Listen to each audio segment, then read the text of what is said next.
আর যে ব্যক্তি পানিতে পুড়ে পানিতে ডুবে আগুনে পুড়ে বিভিন্ন ভাবে ধ্বংস হয়ে গেছে, শেষ হয়ে গেছে, ওই ব্যক্তিকে ওই অবস্থায় তার ধ্বংসাবশেষটা যেটা আছে ওখানের মধ্যে রূহ দিয়ে, ওখানে মধ্যে প্রশ্নোত্তর, ওখানে আযাব বা শাস্তি সে অনুভব করবে, যেটা পৃথিবীর আমরা সাধারণ মানুষরা কেউ এই জগৎ থেকে সেটা ফিল বা অনুভব করতে পারবো না।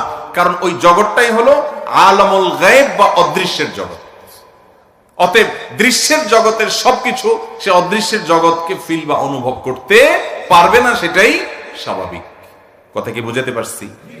অতএব আলামুল গায়ব সম্পর্কে, অদৃশ্যের জগৎ সম্পর্কে আমরা কোরআন এবং হাদিসের আলোকে যেটুকু শুধুমাত্র প্রমাণিত এটুকু আমরা বলতে পারবো।